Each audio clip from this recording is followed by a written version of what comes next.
السلام عليكم ورحمة الله وبركاته. نحمده ونصلي على رسوله الكريم. أما بعد فقد قال الله تعالى في القرآن العظيم والفرقان المجيد: يا أيها الرسول بلغ ما أنزل إليك من ربك وإن لم تفعل فما بلغت رسالة والله يعصمك من الناس إن الله لا يهدي القوم الكافرين. صدق الله العلي العظيم. سبحان ربك رب العزة عما يصفون وسلام على المرسلين والحمد لله رب العالمين. اللهم صل على سيدنا محمد وعلى آله وأصحابه وسلم. اللهم صل على سيدنا محمد وعلى آله وأصحابه وسلم. اللهم صل على سيدنا محمد وعلى آله وأصحابه وسلم. கண்ணியத்துக்கு மரியாதைக்குரிய அல்லாஹ்வின் நல்லடியார்களே, பெரியோர்களே, அருமை சகோதரர்களே, புனிதம் நிறைந்த ரமலான் மாதத்துடைய 7வது தராவீகை நிறைவேற்றி இங்கே அமர்ந்திருக்கிற நம் அனைவரின் மீதும் அல்லாஹ் ஜல்ல ஜலாலுவின் பேரருள் என்றென்றும் நிறைவாக பொழியட்டுமாக. அருமையானவர்களே, உலக அரங்கில் இஸ்லாம் என்கிற தொடரிலே இன்றைய தினம் அரபு தீபகற்பத்திற்கு அப்பால் இஸ்லாம் எப்படி பரவி சென்றது என்கிற வரலாற்றை நாம் பார்க்க இருக்கிறோம். அதற்கு முன்னதாக நாம் ஒரு செய்தியை தெரிந்து கொள்ள வேண்டும். இன்றைக்கு இருக்கிற சவுதி அரேபியா, இன்றைக்கு இருக்கிற யமன், இன்றைக்கு இருக்கிற பஹ்ரைன், இன்றைக்கு இருக்கிற குவைத், இது போன்ற சில பகுதிகள் தான் அரபு மொழியை பேசக்கூடிய பகுதிகளாக இருந்தன. இன்றைக்கு இருக்கிற ஈராக், இன்றைக்கு இருக்கிற பாலஸ்தீனம், இன்றைக்கு இருக்கிற சிரியா, இன்றுள்ள எகிப்து, இன்று இருக்கிற மொரோக்கோ, இந்த நாடுகளுக்கு எதுவும் அரபு தாய்மொழி கிடையாது. ஆனால் இன்று அவைகளெல்லாம் அரபு நாடு. ஈராக்கை நம்ம என்ன சொல்லுவோம்? அரபு நாடுன்னு சொல்லுவோம். எகிப்தை என்ன சொல்லுவோம்? அரபு நாடுவோம். ஆப்பிரிக்காவில் இருக்கிற மொரோக்கோவை அரபு நாடுன்னு சொல்லுவோம். இன்னும் பல நாடுகள் அரபு நாடுகளாக இருக்கின்றன. அடிப்படையில் அவைகள் பல்வேறு மொழி பேசக்கூடியவைகள். இஸ்லாத்தை ஏற்றுக்கொண்ட போது குர்ஆனுடைய மொழியையே தங்களுடைய தாய்மொழியாகவும் அவர்கள் ஏற்றுக்கொண்டார். அப்படித்தான் ஈராக் அரபு நாடாக மாறியது. அதுபோல பாலஸ்தீன் அரபு நாடாக மாறியது. மற்ற இருக்கிற பகுதிகளும் அப்படி மாறிச்சு. இந்த ஒரு அடிப்படையான தகவலை நாம் தெரிந்து வைக்கிறோம். அரபு தீபகற்பம் என்கிற பகுதி முழுவதிலும் முஹம்மது ரசூலுல்லாஹி ஸல்லல்லாஹு அலைஹி வஸல்லம் அவர்களுடைய காலகட்டத்தில் இஸ்லாம் சென்றடைந்து விட்டது. நான் உங்களுக்கு இதற்கு முன்னாடி அந்த உரைகளில் இந்த விஷயத்தை சொன்னேன். அரபு தீபகற்பத்தில் இஸ்லாம் சென்றடைந்து விட்டது. அரபு தீபகற்பத்துக்கு மேலே கீழே செங்கடல் இருக்கிறது, வேறு கடல்கள் இருக்கு. மேல் பகுதியில் ஈராக் இருக்குது, சிரியா இருக்கிறது, ஈரான் இருக்கிறது, லெபனான் இருக்கிறது, இப்படி பல நாடுகள் இருக்கு. இந்த நாடுகளில் இஸ்லாம் எப்படி பரவுச்சு அப்படிங்கிற தகவலை தான் இன்றைய இந்த உரையிலே நாம் பார்க்கிறோம். அதாவது பண்டைய அரபு நாட்டுக்கு வெளியே புதிய அரபு நாடுகளில் இஸ்லாம் எப்படி பரவியது என்கிற வரலாற்றை நாம் இதில் பார்க்கிறோம். அதற்கு முக்கியமான ஒரு காரணம், நபி ஸல்லல்லாஹு அலைஹி வஸல்லம் அவர்கள் தீனை சஹாபாக்கள் மத்தியில் கொண்டு சென்ற போது அதை அவர்களுடைய சொந்த ஒரு மதமாக மாத்திரம் கொண்டு செல்லாமல் அல்லாஹ்வுடைய மதமாக கொண்டு சென்றார்கள். அல்லாஹ்வுடைய மதமாக, ஒரு இனத்தின் மதமாகவோ, ஒரு குழுவை உயர்த்தி பிடிக்கிற ஒரு மதமாகவோ, ஒரு இனத்தை உயர்த்தி பிடிக்கிற ஒரு மதமாகவோ பெருமானார் ஸல்லல்லாஹு அலைஹி வஸல்லம் இஸ்லாத்தை கொண்டு செல்லவில்லை. இஸ்லாம் ஆச்சரியம் பாருங்க, இஸ்லாமிய மூல கோட்பாடுகள் எல்லாமே அரபு மொழியில் இருக்கிறது. நபி ஸல்லல்லாஹு அலைஹி வஸல்லம் அவர்கள் அரபி, குர்ஆன் அரபு மொழியில் இருக்கிறது. இந்த மூலம் எல்லாம் அரபு மொழியில் இருக்கிறது என்கிற காரணத்தால் நாம் அரபு மொழியை நேசிக்கிறோம் என்றாலும் முஹம்மது ரசூலுல்லாஹி ஸல்லல்லாஹு அலைஹி வஸல்லம் அவர்கள் என்ன ஒரு சூழ்நிலை உருவாக விடவில்லை என்றால், அரபு மொழி பேசுபவன் உயர்ந்தவன் என்கிற சூழ்நிலை உருவாக நபி ஸல்லல்லாஹு அலைஹி வஸல்லம் அவர்கள் அனுமதிக்கவில்லை. நம்ம இந்தியாவில் பாருங்க, வேதங்களின் மொழி சமஸ்கிருதம் என்று சொல்லப்பட்டது. சமஸ்கிருதம் பேசுகிறவன் சமஸ்கிருதம் பேசாதவனை விட உயர்ந்தவன் என்று கருதப்பட்டான். இருக்கா இல்லைங்களா?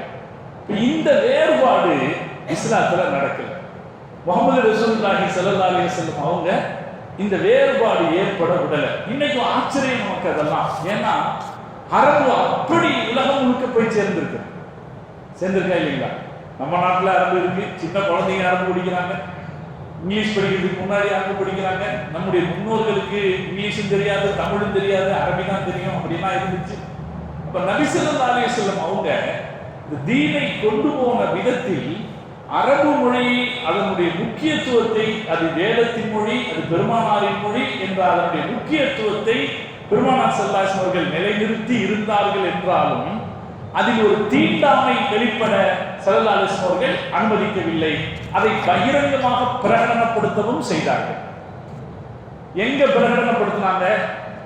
அவங்களுடைய கடைசி ஹஜ்ஜின் போது, அவங்க மௌத்தாகிறதுக்கு 80 நாளைக்கு முன்னாடி, ரசூலுல்லாஹ் மௌத்தாகிறதுக்கு 80 நாளைக்கு முன்னாடி கடைசி ஹஜ்ஜி அரஃபாவுடைய நாள்ல ஜபலுர் ரஹ்மாவுக்கு கீழே நின்று ஒரு பெரிய உரையை ஸல்லல்லாஹு அலைஹி வஸல்லம் அவர்கள் நிகழ்த்தினார்கள். அதெல்லாம் நமக்கு தெரியும். பெருமானாருடைய இறுதி பேருரை அப்படின்ற பேர்ல இருக்கு.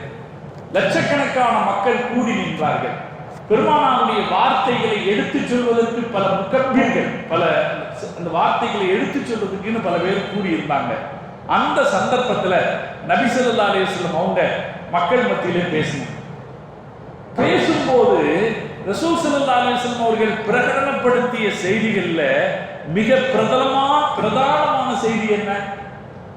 அலா, அறிந்து கொள்ளுங்கள், லா ஃபضل لعربي على عجمي, அரபி மொழி பேசுபவனுக்கு அரபி மொழி பேசாதவனை விட எந்த சிறப்பும் இல்லை சொன்னாங்களா? மொழியை வச்சு நீ உயர்ந்தவன் தாழ்ந்தவன்றது எங்க கற்பிக்க முடியாது, இந்த மார்க்கத்துல கற்பிக்க முடியாது. அதுதான் ஆச்சரியம். ரசூல் ஸல்லல்லாஹு அலைஹி வஸல்லம் அல்லாஹ்வுடைய நபி என்பதை ஏற்றுக்கொள்ள நிர்பந்தப்படுத்துற விஷயம். இது சாதாரண மனித சக்திக்கு உட்பட்ட விஷயம். அப்படித்தானே? நீங்க தமிழ்னு பேசுறீங்கன்னா தெலுங்குக்கு எதிரியாயிடுவீங்க. நம்ம ஊர்ல அப்படித்தாங்க, தனி தமிழ் பேசுறவன் என்ன பண்றான், தெலுங்குக்கு எதிரான பார்த்தீங்களா? அப்ப நம்ம ரசூல் ஸல்லல்லாஹு அலைஹி வஸல்லம் அவங்க அரபி பேசி, அரபியில ஓதி, அரபியில தான் குர்ஆன் ஓதணும்னு சொல்லி, அரபியில தான் நம்ம தொழுகணும்னு சொல்லி எல்லாம் சொன்ன போதும் கூட அரபு வெறி என்று ஒன்று அங்கே வெளிப்படாமல் போயிட்டா இல்லையா?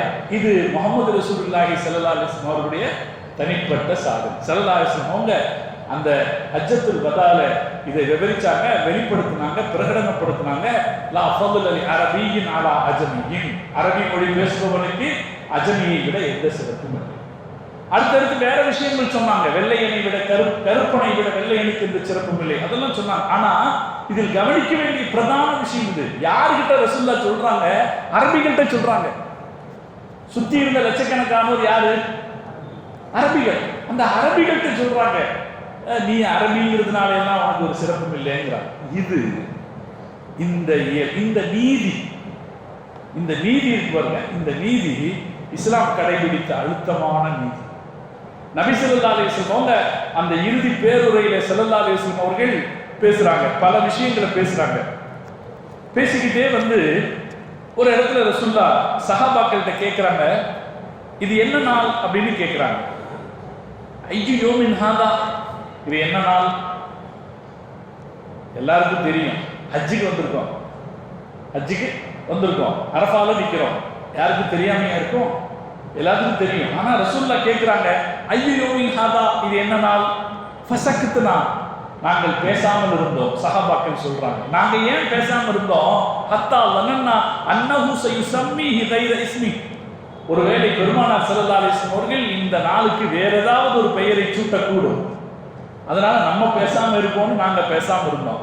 கால ரசூலுல்லாஹ் திருப்பி கேட்டாங்க, அலைஸ யோமன் நஹர், இது துல்ஹஜ் 10ஆம் நாள் இல்லையா என்று கேட்டார். 10ஆம் நாள் இல்லையா என்று கேட்டார். குல்னா, நாங்கள் சொன்னோம், ஆமாம் யா ரசூலுல்லாஹ். அதுக்கு அடுத்து ரசூலுல்லாஹ் கேட்டாங்க, ஐயு ஷஹரின் ஹாதா, இது என்ன மாதம் என்று கேட்டார்கள். எல்லாருக்கும் தெரியும் தானே என்ன மாசம் அது? துல்ஹஜ் மாசம். நாங்க பேசாம இருந்தோம், ரசூலுல்லாஹ் வேற ஏதாவது சொல்லுவாங்களான்னு நினைச்சோம். ரசூலுல்லாஹ் திரும்ப எங்களை கேட்டாங்க, அலைஸ துல்ஹஜ்ஜா, இது துல்ஹிஜ்ஜல்லவா என்று கேட்டார்கள். குன்னா நாம் ஆமாம் என்று சொன்னார். ரசூலுல்லாஹ் அடுத்து கேட்டாங்க, ஐயு பலதின் ஹதா, இது என்ன ஊர்? மக்களுடைய கவனத்தை தன் பக்கம் ஈர்ப்பதற்கு பெருமானார் ஸல்லல்லாஹு அலைஹி வஸல்லம் அவர்கள் பயன்படுத்திய உத்தி. அவ்வளவு சாதா சீதாவா இப்படி எல்லாம் நீட்டி முழக்கிறது ரசூலுல்லாஹ்வுடைய பழக்கம் இல்லை. சொல்ல வந்த விஷயத்தை டைரக்டா பேசிட்டு போயிடுவாங்க. அதுதான் பெருமானாருடைய பழக்கம்.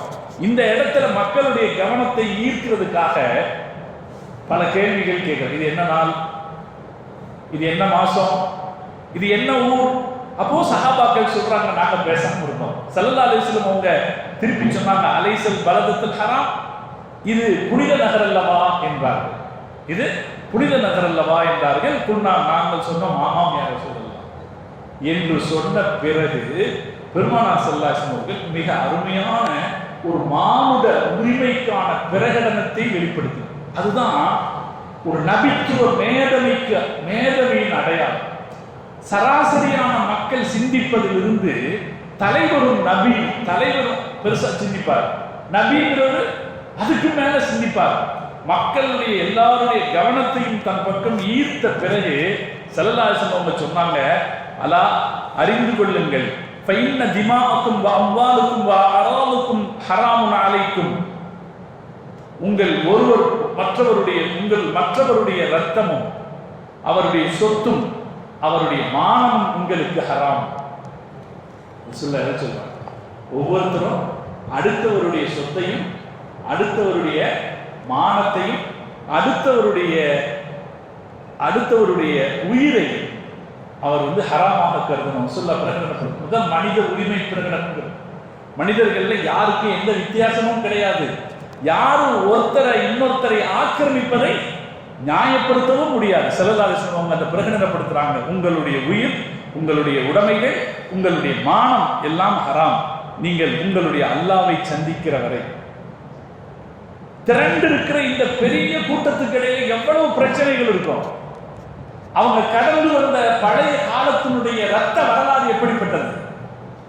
இந்த ரத்த வரலாறுகளை கொண்ட மக்களிடத்துல ரசூல் ஸல்லல்லாஹு அலைஹி வஸல்லம் சொல்றாங்க, அவ்வளவுதான், இனி முடிஞ்சு போச்சுங்க, இனி எல்லோரும் ஒருவருடைய உயிர் ஒவ்வொருத்தருக்கும் ஹராமானது, யாரும் எடுக்கக்கூடாது.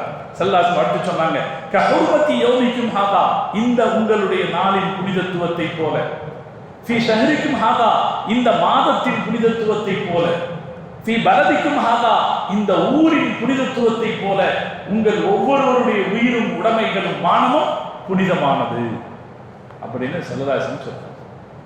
ஒரு அழுத்தமான செய்தி, நபி ஸல்லல்லாஹு அலைஹி வஸல்லம் வாயிலிருந்து வந்த அழுத்தமான செய்தி. இதை சொன்ன பிறகு ஸல்லல்லாஹு அலைஹி வஸல்லம் கடைசியா சொன்னாங்க, நான் உங்களுக்கு சொல்ல வேண்டியதெல்லாம் சொல்லிட்டேனா? சஹாபாக்கள் எல்லோரும் சொன்னாங்க, சொல்லிட்டீங்க. நான் பல தடவை உங்களுக்கு சொல்லியிருக்கிறேன், இந்த உலகத்துல தான் செய்ய வந்த வேலையை முழுசா செய்து முடிச்ச தலைவர் முஹம்மது ரசூலுல்லாஹி ஸல்லல்லாஹு அலைஹி வஸல்லம். அவங்க தான் செய்து முடிச்சாங்கிறது மட்டும் இல்ல, செய்த பிறகு அந்த சமூகத்திடமிருந்து அதற்கான ஒப்புதலையும் பெற்றார். சமுதாயம் என்ன சொல்லுச்சு? நாமா யா ரசூலுல்லாஹ் செஞ்சீங்கன்னு சொல்லுச்சு. நான் இப்பவும் சொல்றேன், எல்லாம் நம்ம மனசுல ஒரு நியத்து வைப்போம். ரசூலுல்லாஹி ஸல்லல்லாஹு அலைஹி வஸல்லம் வீட்டு வாசலுக்கு முன்னாடி போய் நின்று நாமும் சாட்சி சொல்லணும், அல்லாஹ்வின் தூதரே, நீங்கள் எந்த வேலைக்கு வந்தீர்களோ அந்த வேலையை செய்து முடித்தீர்கள் என்று நான் சாட்சி சொல்கிறேன் நாமும் சொல்லணும். அல்லாஹ் தௌஃபீக் தருவாங்க. அன்னை அஷ்ஹது அன்னக கத் பல்லக்த ரிசாலா வ அத்தைத்தல் அமானா வ நஸஹ்தல் உம்மா. இந்த மார்க்கத்துக்கு என்னெல்லாம் செய்யணுமோ அதையெல்லாம் நீங்க செஞ்சீங்கன்னு நான் சாட்சி சொல்றேன். அன்னைக்கு சொன்னாங்கல்ல, அன்னைக்கு இருந்த லட்சக்கணக்கான பேர் சொன்னாங்கல்ல, இப்போ கோடிக்கணக்கான பேர் தினசரி அங்க போய் சொல்லிக்கிட்டு தான் இருக்காங்க. நாமளும் இன்ஷா அல்லாஹ் அங்க போய் இந்த சாட்சியை சொல்லணும். அல்லாஹ் அதை நமக்கு அந்த நேரத்துல ஞாபகத்துல தரணும். இப்ப ஸல்லல்லாஹு அலைஹி வஸல்லம் அந்த பெருமை இருக்கு. அவங்க எல்லாத்துக்கும் அந்த செய்தியை சொல்லி முடிச்சிட்டு அடுத்து ரசூல் ஸல்லல்லாஹு அலைஹி வஸல்லம் ஒரு வார்த்தை சொன்னாங்க, ல யுபல்லிக்,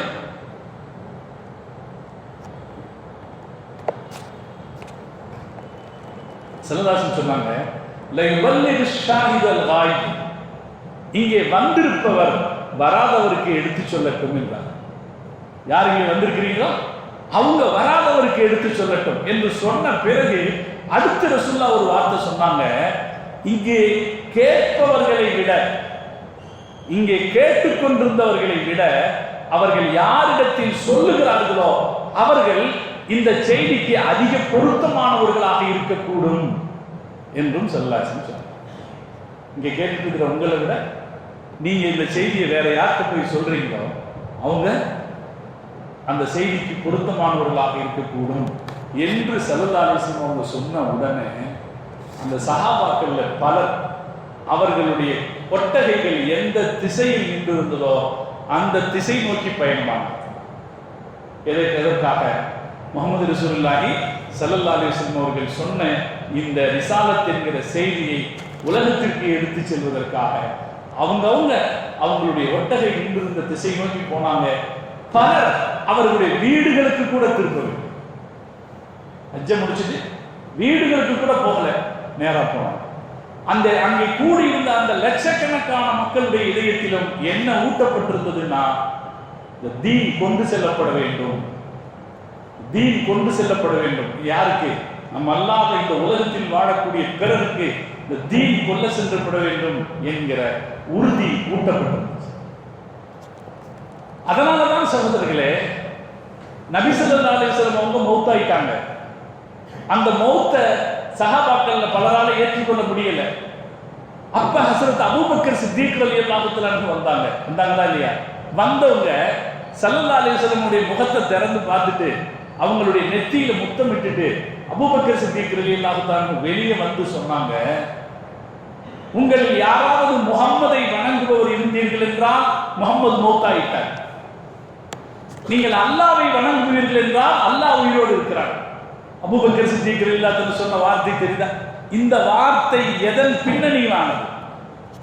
இந்த தீனை எடுத்து சொல்லக்கூடிய கடமை பெருமானாருக்கு பின்னாலும் நமக்கு இருக்கிறது என்பதை உணர்ந்ததன் அடிப்படையிலானது. அதனாலே சஹாபாக்கள் எல்லாரும் இந்த தீனை கொண்டு போய் சேர்க்கிறத தங்கள் உயிருக்கு மேலான கடமையாக கருதினார். எல்லாரும் முடிஞ்ச வரைக்கும் தீனை கொண்டு போனாங்க. எங்கெல்லாம் போக முடியுமோ போனாங்க. ஹலீஃபாக்கள் அதை இன்னும் சிறப்பாக செய்தார். தனிநபர்கள் தனிப்பட்ட வகைகளில் தீனை கொண்டு போனார்கள் என்றால் ஹலீஃபாக்கள் இன்னும் சிறப்பாக செய்தாங்க. அந்த பணியை மிக சிறப்பாக செய்தவர்கள் ஒருத்தர் தான் ஹஸரத் அபூபக்கர் சித்தீக் ரலியல்லாஹு அன்ஹு. அவங்க என்ன நினைச்சாங்க, இது அடுத்து போக வேண்டிய இடம் ஈராக். மேலே இப்ப இருக்கிறது ஈராக். ஈராக் யாருடைய கட்டுப்பாட்டில் இருக்குன்னா ரோமர்களுடைய கட்டுப்பாட்டில் இருக்கு. நான் தான் சொன்னேன் உங்களுக்கு, இதுக்கு முன் அரபு நாட்டுக்கு மேலே 2 வல்லரசுகள் இருந்தது. ஒன்று பாரசீக பேரரசு, இன்னொன்று ரோம பேரரசு. ஈராக்கு, சிரியா எல்லாம் இப்ப ரோமர்களுடைய கட்டுப்பாட்டில் இருந்தது. எல்லாமே சின்ன சின்ன அரசர்கள் இருப்பாங்க, ஆனா மொத்த கண்ட்ரோல் ரோம பேரரசுடைய கட்டுப்பாட்டில் இருந்துச்சு. ஹஸரத் அபூபக்கர் சித்தீக் ரலியல்லாஹு தஆலா அவங்க இந்த பணிக்கு தேர்ந்தெடுத்தது ஹாலித் இப்னு வலீத் ரலியல்லாஹு. மாஷா அல்லாஹ். 4 சஹாபாக்கள் அபூபக்கர் சித்தீக் ரலியல்லாஹு தன்னுடைய காலத்திலும் அதற்கு பின்னால் உமர் ரலியல்லாஹு தன்னுடைய காலத்திலும் இன்னைக்கு இருக்கிற அரபு நிலம், அதாவது பழைய அரபு பிரதேசம் இல்லாமல் புதிய அரபு நிலம் சொல்ல பார்த்தீங்களா, இந்த புதிய அரபு நிலம் முழுக்க இஸ்லாமிய மார்க்கத்தை ஓரிரு வருஷங்களுக்குள்ளே கொண்டு போய் சேர்த்த பெருமை 4 சஹாபாக்களுக்கு. அதில் மூத்தவர் ஹாலித் இப்னு வலீத் ரலியல்லாஹு அன்ஹு. இன்னொருத்தர் முஸன்னப் இப்னு ஹாரிஸா ரலியல்லாஹு அன்ஹு. மாஷா அல்லாஹ். இந்த பேரெல்லாம் நமக்கு தெரியாது. ஹாலித் இப்னு வலீத் ரலியல்லாஹு அன்ஹு பேர் தெரியும் நமக்கு.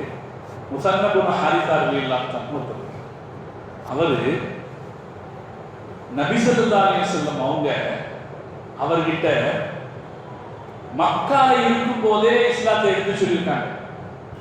முஸன்னப் ரலியல்லாஹு அன்ஹு அவங்க எல்லாம் பனு ஷைபான் அப்படிங்கிற குடும்பத்தை சார்ந்தவங்க. ரசூல் ஸல்லல்லாஹு அலைஹி வஸல்லம் அவங்க ஆரம்பத்துல மக்கால எல்லாத்தையும் இஸ்லாத்தை சொல்லிட்டு இருந்தாங்க. மிஅராஜுக்கு போயிட்டு வந்த பிறகு குடும்பமா பார்த்து இஸ்லாத்தை சொன்னாங்க. அப்படி சொல்லும்போது பனு ஷைபான் அப்படிங்கிற குடும்பத்துக்கு ரசூலுல்லாஹ் வந்தாங்க. அலி ரலியல்லாஹு அன்ஹு ஹதீஸ் அறிவிக்கிறாங்க. நபி ஸல்லல்லாஹு அலைஹி வஸல்லமும் நானும் பனு ஷைபான் கிட்ட போனோம். கூட அபூபக்கர் சித்தீக் ரலியல்லாஹு அன்ஹு இருந்தாங்க. அலி ரலியல்லாஹு அன்ஹு ஒரு ஹிண்ட் கொடுக்குறாங்க. அவர் எப்போதும் பெருமானார் முன்னிலையில் இருப்பார். அபூபக்கர் எப்போதும் பெருமானாருடைய முன்னிலையில் இருப்பார். நாங்கள் எல்லாம் போனோம். பனு ஷைபான்கள்ல போனா பல பேர் உட்கார்ந்து இருக்கிறாங்க. அதிலே முஸன்னத் இப்னுல் ஹாரிஸ் அவரும் உட்கார்ந்துருக்கார். அந்த கபீலாவை அந்த குடும்பத்தை சார்ந்த அவர் உட்கார்ந்துருக்கார். இவங்களை பார்த்துட்டு அபூபக்கர் சித்திக் ரலியல்லாஹு அன்ஹு சொன்னாங்க, யா ரசூலல்லாஹ், பெரிய ஆளுகள்லாம் உட்கார்ந்துருக்காங்க, பெரிய ஆளுகள்லாம் உட்கார்ந்துருக்காங்க, இவங்கெல்லாம் இஸ்லாத்துக்கு வந்துட்டாங்கன்னா நமக்கு பெரிய விஷயமா அப்படின்னா. நபி ஸல்லல்லாஹு அலைஹி வஸல்லம் குர்ஆன்ல இருந்து பல ஆயத்துக்களை ஓதி காமிச்சாங்க. ஆயத்துக்களை கேட்ட உடனே அவங்க அப்படியே குதூகலிக்கிறாங்க. அருமையான வழிகாட்டுதல்களா இருக்கு, அருமையான வழிகாட்டுதல்களா இருக்கு, குதூகலிக்கிறாங்க. கடைசியா ஒரு ஆயத்து ரசூலுல்லாஹ் ஓதி காட்டினாங்க. இன்னல்லாஹ யஅமுரு பில் அமாபில் இன்னல்லாஹ பிஅதாஇல் அமானத்தி வல் இஸ்ம். ஜும்மால கடைசியா ஓதுவோம், அல்லாஹ் உங்களுக்கு அமானிதங்களை நிறைவேற்றும்படியும் நீதமாக நடந்து கொள்ளும்படியும் உறவுக்காரர்களை சேர்ந்து வாழும்படியும் அல்லாஹ் உங்களுக்கு கட்டளையிடுகிறான் அப்படின்னு அந்த ஆயத்து. அதை கேட்ட உடனே ஆஹா, மிக அருமையான வழிகாட்டுதலா இருக்கே, உங்க மார்க்கம் ரொம்ப நல்லதான் சொல்லுது அப்படின்னு முஸன்னத் இப்னு ஹாரிஸா சொன்னார். ஆனா இஸ்லாத்துக்கு வரல. எப்ப ரசூலுல்லாஹ் மக்கால இருக்கிற காலத்துல அவர் இஸ்லாத்துக்கு வரல. அவர் என்ன சொன்னாரு, எங்க பொழப்பு எப்படின்னா பாரசீக அரசனுக்கு கட்டுப்பட்டு நிற்கிற பொழப்பு. அவனுடைய விருப்பத்தை மீறி நாங்க எதுவும் செய்ய முடியாது. உங்க மார்க்கம் பாரசீக அரசர்களுக்கு கோபத்தை ஏற்படுத்தும். அதனால உங்கள் மார்க்கத்துக்கு எங்களால வர முடியாது. வேணும் என்றால் ஒண்ணு செய்யறோம், உங்க மக்கள் உங்களை எதிர்க்கிறாங்க, இந்த பிராந்தியத்தில் உங்களுக்கு எதிர்ப்பு வராமல் நாங்கள் பார்த்துக் கொள்கிறோம், இந்த பிராந்தியத்துல உங்களுக்கு எதிர்ப்பு இல்லாம நான் பார்த்துக்கிறேன் அப்படின்னு முஸன்னத் இப்னு ஹாரிஸா ரலியல்லாஹு அன்ஹு சொன்னாங்க. ரசூலுல்லாஹ் என்ன சொல்லுவாங்க, நம்மளா இருந்தா என்ன சொல்லுவாங்க, சரிங்க பார்த்துக்கங்க, எப்படியாவது எங்களுக்கு சப்போர்ட்டா இருக்குதுன்னு ஸல்லல்லாஹு அலைஹி சொன்னாங்க. முழுசா இஸ்லாத்துக்கு வந்தா வாங்க, இல்லாட்டி நாங்க. அல்லாஹ் தஆலா முழுமையான இஸ்லாத்தை தவிர அல்லாஹ் ஏற்பதில்லை அப்படின்னு சொல்லிட்டு நபி ஸல்லல்லாஹு அலைஹி வஸல்லம் வந்துட்டாங்க. முஸன்னத் இப்னு ஹாரிஸா பெருமானார் ஸல்லல்லாஹு அலைஹி வஸல்லம் மக்கால இருக்கும் போதே ரசூலுல்லாஹை சந்திச்சு பெருமானாருடைய தாவத்தை பெற்றவர். அப்ப இஸ்லாத்துக்கு வரல. இவருடைய பூர்வீகம் ஈராக், உங்களுடைய பூர்வீகம் ஈராக். இப்ப இவங்களுக்கு என்ன ஒரு பிரச்சனை இருக்குது, பாரசீக அரசருடைய கட்டுப்பாட்டில் இருக்கிறோம் அப்படிங்கிற ஒரு பிரச்சனை அவங்களுக்கு இருக்கு. நபி ஸல்லல்லாஹு அலைஹி வஸல்லம் அவங்க ஹிஜ்ரத்துக்கு போயிட்டாங்க. ஹிஜ்ரத் எல்லாம் முடிஞ்சு மக்கா வெற்றி எல்லாம் கிடைச்சி ஹிஜ்ரி 9வது வருஷம் ரசூலுல்லாஹி ஸல்லல்லாஹு அலைஹி வஸல்லம் அவங்க மௌத்தாகிறதுக்கு முதல் வருஷம் முஸன்னா மதீனாவுக்கு வந்து இஸ்லாத்தை தழுவினார். 10 வருஷம், கிட்டத்தட்ட 10 வருஷம் கழிச்சு மதீனாவுக்கு வந்து இஸ்லாத்தை தழுவினார். அதுக்கு அடுத்து ஸல்லல்லாஹு அலைஹி வஸல்லம் அவங்க மௌத்தாயிட்டாங்க. மௌத்தான பிறகு அபூபக்கர் சித்திக் ரலியல்லாஹு தன்னுடைய ஆட்சி காலம், ஆட்சி நேரத்துல முஸன்னா மதீனாவுக்கு வர்றாருன்னு ஒரு செய்தி கிடைக்குது. அந்த செய்தி பரபரப்பா இருக்கு. முஸன்னா வர்றாருன்னு பரபரப்பா இருக்கு. உமர் ரலியல்லாஹு அன்ஹு சொல்றாங்க, யார் இவரு, யாருக்கு சொல்றாங்க, உமர் ரலியல்லாஹு யார் இவரு, ஆள் வர்றதுக்கு முன்னாடியே பேர் ரொம்ப பலத்த வரவேற்பா இருக்கு, யார் இவரு அப்படின்னு கேட்கிறாங்க. அப்ப அவங்க கூட இருந்தவங்க சொல்றாங்க, அவர் அவருடைய சமூகத்தில் ரொம்ப திறமசாலி அப்படின்னு சொல்றாங்க. முஸன்னா ரலியல்லாஹு அன்ஹு அபூபக்கர் சித்திக் ரலியல்லாஹு அன்ஹு வந்து சந்திச்சாங்க, அவரை மதிச்சாங்க. அபூபக்கர் சித்திக் ரலியல்லாஹு அன்ஹு முஸன்னா கேட்டாரு, எங்கள் ஊர் ஈராக்குக்கு இஸ்லாத்தை எடுத்து சொல்ல என்னை அனுமதியுங்கள் கேட்டாங்க. ஈராக்குக்கு இஸ்லாத்தை கொண்டு போக என்ன அனுமதிங்கன்னு கேட்டாங்க. அபூபக்கர் சித்திக் ரலியல்லாஹு அன்ஹு போங்க, கூடவே காலித் இப்னு வலீத் ரலியல்லாஹு அன்ஹு இருப்பார் என்று சொல்லி ஸல்லல்லாஹு அலைஹி வஸல்லம் அனுப்பி வச்சாங்க. முஸன்னத் இப்னு ஹாரிஸா ரலியல்லாஹு அன்ஹு, காலித் இப்னு வலீத் ரலியல்லாஹு, இந்த ரெண்டு பேரும் ஈராக்குக்குள்ள உள்ள நுழைஞ்சு அந்த மக்களிடத்துல யுத்தம் செய்து, அந்த மக்களிடத்துல யுத்தம் செய்தாங்கன்னா ஆட்சி பொறுப்பில் இருந்தவங்க எல்லாம் யாரு, பாரசீகத்தினுடைய பிரதிநிதிகள் ஆட்சி பொறுப்பில் இருந்தாங்க. அந்த பிரதிநிதிகளோட சண்டை செய்து பல இடத்துல அந்த பிரதிநிதிகளோட சமரசம் செய்து தங்களுடைய திறமையால இந்த பிராந்தியம் முழுவதையும் ஒரு வருஷத்துக்கு உள்ளாரே இஸ்லாத்துக்கு கொண்டு வந்தாங்க. நான் திருப்பி ஞாபகப்படுத்துறேன், இது எதுவும் அரபு நாடு கிடையாது. எப்படி மாறிச்சு? அரபு நாடாகவே மாறிச்சுன்னா இவங்களுடைய பங்கு எந்த அளவுக்கு இருக்கும்னு நினைச்சுட்டாங்க. ஒரு வருஷத்துக்குள்ள இதுக்கு இடையில நடந்த நிறைய சின்ன சின்ன வரலாறுகள் இருக்கு. ஒவ்வொரு இடத்துலையும் ஒவ்வொருத்தருடைய திறமை எந்த அளவுக்கு வெளிப்பட்டது. அவங்க போகும்போது தீனைத்தான் பிரதானமா கொண்டு போனாங்க. சண்டை போட்டு ஆதிக்கம் செய்து அவங்க போகல. அவங்க போகும்போதெல்லாம் போற இடத்துல எல்லாம் சொன்னது முஸ்லிம் ஆயிருங்க. 3 நிபந்தனை வச்சாங்க. ஒண்ணு, முஸ்லிம் ஆயிடுங்க, உங்களுக்கு நிம்மதியா நீங்க இருக்கிற ஊர்ல நீங்க நிம்மதியா இருக்கலாம். அல்லது எங்களுக்கு கட்டுப்படுங்க, எங்களுக்கு இஸ்லாமிய அரசுக்கு கட்டுப்படுங்க, அதுக்கான ஜிஸியா கொடுத்துருங்க. ரெண்டாவது, ஒண்ணு இஸ்லாம் அல்லது ஜிஸியா, அப்படி இல்லையா சண்டை போடும். அப்படி இல்லைன்னா சண்டை போடும். யார் ஜெயிக்கிறாங்களோ அவங்களுக்கு இந்த நாடு. அப்படிதான் நடக்கும். ஒரு காலத்துல எல்லாம் அரசர்கள் அப்படித்தான் செய்வாங்க. இப்ப 3 நிபந்தனைகளை வச்சாங்க. இதுல இஸ்லாத்தினுடைய பெருந்தன்மை அடங்கி இருக்கு. நீங்க இஸ்லாத்துக்கு வந்தே தீரணும், இல்லைன்னா கொண்டு போடுவோம் அப்படின்னு சொல்லல. கிறிஸ்தவர்கள் ஸ்பெயின்ல ஒரு காலகட்டத்துல முஸ்லிம்களை பார்த்து அப்படி சொன்னாங்க, கிறிஸ்துவரை மாறுங்க இல்லாட்டி கொண்டு போடுவோம்னு சொன்னாங்க. அப்படி சொல்லல. 3 நிபந்தனை. ஒண்ணு, இஸ்லாம் ஆயிடுங்க, உங்க அதிகாரம் எல்லாம் உங்களுக்கு, எங்களுக்கு வேண்டாம், எல்லா அதிகாரம் உங்களோட. அல்லது ஜிஸியா கொடுத்துருங்க, அப்படி இல்லைன்னா சண்டை போடும். இந்த 3 நிபந்தனைகளை வச்சாங்க, பேசினாங்க. மாஷா அல்லாஹ். பல இடத்துல சண்டை நடந்துச்சுதான். சில இடத்துல ரொம்ப ஆக்ரோஷமான சண்டைகள் நடந்துச்சு. அல் அம்பார், மரிக்கத்துல் அம்பார் அப்படின்னு ஒரு யுத்தம் ஈராக்ல. ஒரு கோட்டைக்குள்ளார மக்கள் உள்ளார இருக்கிறாங்க. கோட்டைக்கு வெளியில இருந்து இவங்க முற்றுகையிட்டு இருக்காங்க கோட்டை. பல நாள் முற்றுகையாச்சு. அந்த மக்கள் ஒரு ஒப்பந்தத்துக்கு வர்ற மாதிரி தெரியல. காலித் இப்னு வலீத் ரலியல்லாஹு அன்ஹு சஹாபாக்கள்கிட்ட சொன்னாங்க, இவங்களை சும்மா அவங்க உள்ளுக்குள்ள நல்ல போதுமான அளவுக்கு உணவுப் பொருட்களை எல்லாம் பத்திரமா வச்சிருக்காங்க. அதனால நான் ஒன்று சொல்றேன், நமக்கு எதிராக கோட்டைக்கு மேலே இருந்து நம்மை நோக்கி இருக்கிறான் பாருங்க, அவன் மேல நீங்க அம்பு விடணும், அவன் கண்ணுல தான் விடணும். காலித் இப்னு வலீத் இல்ல, இங்க விடணும், அவன் கண்ணுல தான் விடணும். சஹாபாக்கள் அத்தனை பேரும் அப்படி அம்பு விட்டார்கள். ஆயிரக்கணக்கான ஒரு கண்களில் அந்த அம்பு போய் பாய்ந்தது. அதனால அந்த யுத்தத்துக்கு, அம்பார் யுத்தத்துக்கு கண்களின் சண்டை அப்படின்னு ஒரு பேர் இருக்கு. வரவே மாட்டேங்கிறாங்க. அந்த வலுவா அந்த பாரசீக படை வீரர்கள் அந்த வலுவா காத்து நிற்கிறாங்க.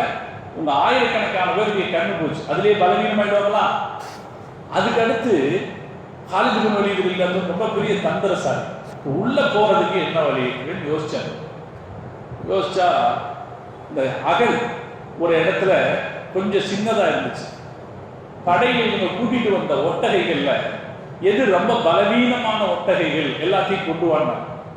எல்லா பலவீனமான ஒட்டகையும் அறுத்துட்டு அந்த பலவீனமான ஒட்டகைகளை தண்ணியில போட்டு அங்க பாலமாக்கி சஹாபாக்கள் எல்லாம் இறங்குங்கன்றாங்க. இதை இறங்குறத பார்த்த உடனே அந்த கோட்டைக்குள்ள இருந்த தலைவன் ஹஸரத் காலித் இப்னு வலீத் ரலியல்லாஹு அன்ஹு சமரசத்துக்கு வந்தான். பல பேர் இஸ்லாத்தை ஏற்றுக்கொண்டார்கள். அந்த கோட்டை முஸ்லிம்களுடைய கட்டுப்பாட்டுக்கு வந்தது. இது ஒரு பெரிய யுத்தத்தினுடைய ஒரு பெரிய விஷயமா இருக்கு. நான் ரொம்ப சுருக்கிறேன். இதே போல ஹீரா அப்படிங்கிற ஒரு ஹிப்ர் இருக்கிற பகுதியை சண்டைக்கு போறாங்க. இது எல்லாமே இந்த ஈராக்குக்குள்ள இருக்கு. ஹிப்ருங்கிற பகுதி, அந்த ஹிப்ரின் பகுதிக்கு போகும்போது அந்த மன்னன் அவனை டைரக்டா கூப்பிடுறாங்க, நம்ம 2 பேரும் சண்டை போட்டுக்கலாமா? எதுக்கு எல்லாரையும் சண்டை போடுறோம், நம்ம 2 பேரும் சண்டை போட்டுக்கலாமா? அவன் சொன்னா சரி, 2 பேரும் சண்டை போட்டு 2 பேரும் போட்டாங்க. படை வீரர்கள் இந்த பக்கம் அந்த பக்கம், இவர் படையில பல ஆயிரம் பேர், அவத்த பக்கம் பல ஆயிரம் பேர் நிற்கிறாங்க. இவங்க 2 பேரும் மட்டும் களத்துக்கு வர்றாங்க. வால் சண்டை நடக்கு, வால் வீசுறாங்க. வால் வீச்சுல அவன் தப்பிச்சிடுறான். கடைசியில காலித் ரலியல்லாஹு அன்ஹு அவனை பிடிச்சு அவனுடைய வாளையும் பிடுங்கிடுறான். பிடிக்கிறதுக்கு அப்புறம் தன்னுடைய வாளை தூக்கி போட்டுட்டு மல்யுத்தம் பண்ணாங்க. மல்யுத்தம் மல்யுத்தம் பண்ணும்போது அவனை தூக்கி கீழே வீசினாங்க. அவன் இறந்து போனான். கோட்டை முஸ்லிம்கள் வசமானது. இப்படி நிறைய காலித் இப்னு வலீத் ரலியல்லாஹு தன்னுடைய இந்த ஈராக்கை கைப்பற்றியதுல அவர்களுடைய வரலாறு நிறைய. இதே போல இன்னொரு கோட்டையை முற்றுகையிடுறாங்க. அந்த கோட்டை தலைவர் பல நாள் முற்றுகைக்கு பிறகு காலித் ரலியல்லாஹு தன்னோட பேச்சுவார்த்தை நடத்த வர்றான்.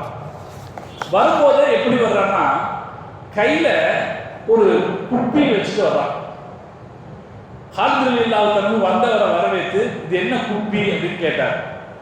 அவன் சொன்னான், நான் உங்ககிட்ட இருந்து என் மக்களுக்கு ஒரு நல்ல செய்தி கொண்டு போனேன் என்றால் சரி, இல்ல நான் நல்ல செய்தி கொண்டு போக முடியாது என்றால், இது நிறைய விஷம் இருக்கு, இந்த விஷத்தை குடிச்சு நான் இறந்துருவேன்.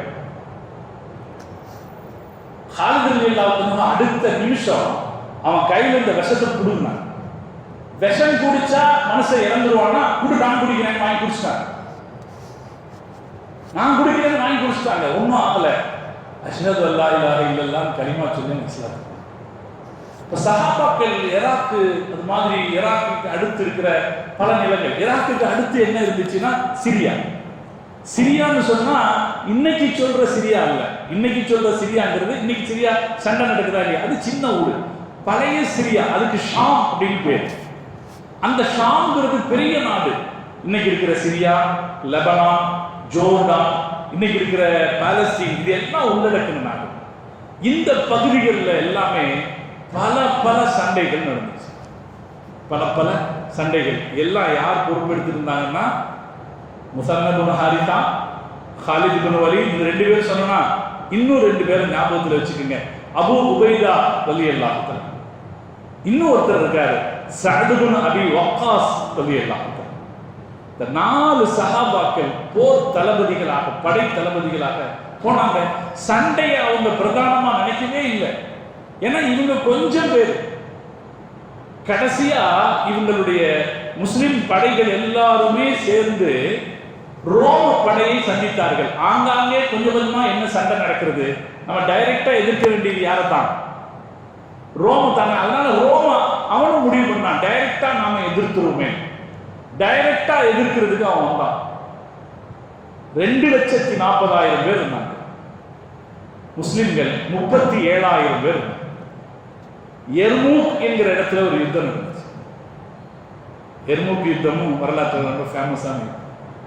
அதுல காலித் ரலியல்லாஹு தஆலா தலைமையிலான எல்லா பெரிய தளபதிகளும் வந்துட்டாங்க. முஸன்னத் ரலியல்லாஹு தஆலா, அபூ உபைதா ரலியல்லாஹு தஆலா, அதே போல சஅத் ரலியல்லாஹு தஆலா, எல்லா பெரிய தலைவர்களும் வந்துட்டாங்க. எர்மூக் என்கிற இடத்துல சண்டை நடந்தது. 2,40,000 ரோம படை வீரர்களை 37,000 முஸ்லிம்கள் எதிர்கொண்டார்கள். முஸ்லிம்கள் ஜெயிச்சாங்க. ஜெயித்த போது அந்த பிராந்தியம் முழுக்க இஸ்லாமிய மயமாகிறது. இதெல்லாம் இப்ப நான் ஒரு சின்ன கற்பனை பண்ணி சொன்னேன். ஈராக்குக்கு மேல இருக்கிற சிரியான்னு சொன்னா இன்னைக்கு இருக்கிற சிரியா, இன்னைக்கு இருக்கிற லெபனான், இன்னைக்கு இருக்கிற பாலஸ்தீன், அதன் சுற்றுப்பகுதியில் இன்னைக்கு இருக்கிற ஜோர்டான், இந்த பகுதிகள் முழுக்க முஸ்லிம்களுடைய கட்டுப்பாட்டில் வந்தது. யாரிடமிருந்து வந்தது அதைத்தான் நீங்க பார்க்கணும். அந்த மக்களிடமிருந்து வரல. அந்த மக்கள் அடிமைப்படுத்தப்பட்டிருந்தார்கள். பாரசீகத்தாலே, ரோம்னாலே அடிமைப்படுத்தப்பட்டிருந்தாங்க. அடிமைப்படுத்தப்பட்டிருந்த மக்களிடத்திலிருந்து அவர்களை விரட்டிவிட்டு அந்த இடத்தில் முஸ்லிம்கள் நீதியான ஒரு ஆட்சியை நிலைநாட்டினாங்க. அங்க சிறப்பான ஆட்சி அதிகாரத்தை கொடுத்தாங்க. நீங்க இங்க முஸ்லிம்களுடைய அந்த படையெடுப்பு எப்படி பார்க்க கூடாது, பிரிட்டிஷ்காரங்க இந்தியா மேல படையெடுத்தாங்களே அந்த மாதிரி பார்க்க கூடாது. பிரிட்டிஷ்காரங்க அவங்களுடைய சுய லாபத்துக்காக, அவங்களுடைய கம்பெனி வளர்ச்சிக்காக வேண்டி வந்தாங்க, வந்து படையெடுத்தாங்க. அப்படி எல்லாம் அவங்க வந்தது. அந்த மக்கள், சிரியாவில் இருந்தவர்கள், ஈராக்கில் இருந்தவர்கள், இந்த மக்கள் அந்நிய ஆதிக்கத்தின் பிடியிலே சிக்கி இருந்தார்கள். முஸன்னத் ரலியல்லாஹு தஆலா என்ன சொன்னாரு? முதல்ல இந்த கருத்து நல்லதா இருக்கு, நீங்க சொல்றதெல்லாம் நல்லதான் இருக்கு, ஆனா இப்ப நாங்க உங்களை ஒத்துக்கொள்ள முடியும் சொன்னாரா இல்லையா? அப்ப சொந்த அந்த மக்களால் அவர்களுடைய சுய விருப்பப்படி நடக்க முடியாத ஒரு அடிமைத்தலையே அவர்கள் சிக்கி இருந்தார்கள். இந்த சூழ்நிலையில் இந்த சஹாபாக்கள் சென்றவர்கள் அந்நிய ஆதிக்கத்திலிருந்து அந்த மக்களை விடுதலை செய்தார். நீதியான ஒரு அரசை கொடுத்தார். 2 இலக்கு இருந்துச்சு, 2 இலக்கு. அது சஹாபாக்கள் வெளிப்படுத்தினாங்க. ஒண்ணு என்னன்னா, நாங்க எதுக்காக எல்லாரும் கேட்டாங்க, யாருப்பா நீங்க? அரசர்கள் எல்லாம் கேட்டாங்க, யாருப்பா நீங்க, எங்கிருந்து வர்றீங்க, திடீர்னு வர்றீங்க, முன்ன பின்ன இவங்கெல்லாம் படைகளாக இருக்கலையே, எங்கிருந்து வந்தீங்க, நீங்க எதுக்கு வந்தீங்க? ஒருத்தன் கேட்டான், உங்களுக்கு என்னப்பா காசு வேணுமா சொல்லுங்க, நாங்க காசு தர்றோம். சஹாபாக்கள் சொன்னாங்க, காசு திரட்டுறதுக்கு எங்களுக்கு வியாபாரம் தெரியும். ஆட்சி வேணுமா, ஆட்சி தர்றேன். சஹாபாக்கள் சொன்னாங்க, எங்ககிட்டயே ஏகப்பட்ட இடம் இருக்கு, எங்ககிட்டயே ஏகப்பட்ட இடம் இருக்கு, எங்களுக்கு இதெல்லாம் அப்புறம் எதுக்குப்பா வந்தீங்க? சஹாபாக்கள் 2 வார்த்தை சொன்னார்கள், லினுஹ்ரிஜன் நாஸ மின் இபாதத்தில் இபாதி இலா இபாதத்தில்லாஹ். மக்களை படைப்புகளை வணங்குவதிலிருந்து படைத்தவனை வணங்குகிற கொள்கைக்கு அழைப்பதற்காக நாங்கள் வந்திருக்கிறோம். ரொம்ப தெளிவு சஹாபாக்கள் எல்லாரும். லினுஹ்ரிஜன் நாஸ மின் இபாதத்தில் இபாதி இலா இபாதத்தில்லாஹ். மக்களை படைப்புகளை வணங்குவதை விடுத்து படைத்தவனை, ஏன்னா இந்த பிராந்தியங்கள்ல, இந்த ரோமனுடைய அதிகாரத்தில் இருந்த பிராந்தியங்கள்ல, மாதிரி பாரசீகத்தின் அதிகாரத்தில் இருந்த பிராந்தியங்கள்ல கொள்கை விஷயத்துல ரொம்ப மோசமா இருந்துச்சு. யாரை வணங்குறதுங்கிற கருத்து விஷயத்துல மோசமா இருந்தது. நெருப்பை வணங்கிட்டு இருந்தாங்க, சிலைகளை வணங்கிட்டு இருந்தாங்க, மோசமா இருந்துச்சு. அதனால அவங்க சொன்னாங்க, படைப்புகளை வணங்குவதை விடுத்து படைத்தவனை வணங்குவதற்கு மக்களை அழைப்பதற்காக நான் வந்திருக்கிறேன். 2வது ஒரு வார்த்தை சொன்னாங்க, அதுதான் கவனிக்க வேண்டும். மின் ஜூரில் அதியானி இலா அத்லில் இஸ்லாம். மதங்களுடைய ஆக்கிரமிப்பிலிருந்து இஸ்லாத்தின் நீதியின்பால் மக்களை அழைக்க வந்திருக்கிறோம். அப்ப மற்ற ஊருக்கு இஸ்லாமிய படைகள் போனதற்கு 2 இலக்கு இருந்தது. ஒண்ணு, ஏக இறைவனுடைய வணக்க வழிபாட்டுக்கு அவங்களை கொண்டு வரணும்ன்றது ஒண்ணு, தங்களுடைய கொள்கையை கொண்டு வர்றது. 2வது நீதியை கொண்டு வரணும். மதம்ங்கிற பேர்ல மக்களை அவர்கள் அடிமைப்படுத்தி கொடுமைப்படுத்தி கொண்டிருந்தாங்க. இஸ்லாம் ஒரு நீதியான அரசாங்கத்தை கொடுத்தது, மிக நீதியான ஒரு அரசாங்கத்தை கொடுத்தது. இன்ஷா அல்லாஹ் அந்த நீதியை எப்படி கொண்டு போனாங்கன்றத நான் அடுத்த உரைகள்ல உங்களுக்கு நான் சொல்றேன். இன்னைக்கு இந்த அளவுல நினைவில் வச்சுக்கோங்க, இஸ்லாம் உலகத்துக்கு பரவும் போது அதுக்கு 2 தத்துவம் இருந்துச்சு. ஒண்ணு, மக்களை படைத்தவனை வணங்குவதற்கு அழைப்பது. 2வது, மக்களுக்கு நீதியான வாழ்க்கையை தருவது. அப்படின்ற 2 இலக்கு இருந்துச்சு. அந்த இலக்கை நோக்கி அவங்க போனாங்க. போன இடமெல்லாம் அவர்கள் வெற்றி அடைந்தார்கள். அந்த வெற்றி எந்த அளவுக்கான வெற்றியாக இருந்தது? அந்த மக்கள் தங்களது சொந்த மொழியை விட்டுவிட்டு குர்ஆனுடைய மொழியை தங்கள் மொழியாக ஏற்றுக்கொண்டார்கள். இன்றைக்கு ஈராக் அரபு நாடாக இருக்கிறது, பலஸ்தீன் அரபு நாடாக இருக்கிறது, சிரியா அரபு நாடாக இருக்கிறது, லெபனான் அரபு நாடாக இருக்கு. இதெல்லாம் தாண்டி ஆப்பிரிக்காவில் இருக்கிற பல நாடுகள் அரபு நாடுகளாக இருக்கிறது. இதற்கு இந்த சஹாபாக்கள் காரணமாக இருந்தாங்க. இந்த சஹாபாக்களை ஞாபகத்தில் வச்சுக்கோங்க. முஸன்னபுன் ஹாரிஸா ரலியல்லாஹு தஆலா அன்ஹு, காலித் பின் வலீத் ரலியல்லாஹு தஆலா அன்ஹு, அதற்கு அடுத்து அபூ உபைதா ரலியல்லாஹு தஆலா அன்ஹு, சஅத் பின் அபி வக்காஸ் ரலியல்லாஹு. நீங்க இந்த கொஞ்சத்தை மட்டும் ஞாபகம் வைங்க. இதனுடைய தொடர்ச்சியை நான் இன்ஷா அல்லாஹ் அடுத்த விஷயத்துல பேசும்போது மற்ற பகுதிகளுக்குள்ள இஸ்லாம் எப்படி கம்ப்ளீட்டா போச்சு. இப்போ ஒரு ரோமை மட்டும் நாம இப்ப எதிர்கொண்டிருக்கோம் இல்லையா? ரோம் அரசாங்கத்தை தோற்கடிச்சிருக்கோம். இன்னும் பேரரசு ஒன்று இருக்கு, பாரசீகம். அது எப்படி முஸ்லிம்களுடைய கையில வந்துச்சு அப்படின்னு தெரிஞ்சோம்னா உலகத்தினுடைய ஒரு 1/4 பங்கு எப்படி இஸ்லாமிய மதத்திற்கு வந்தது என்பதை நாம் அறிந்து கொள்ளலாம். இன்ஷா அல்லாஹ். அல்லாஹ் தௌஃபீக் செய்தல் புரிவானாக.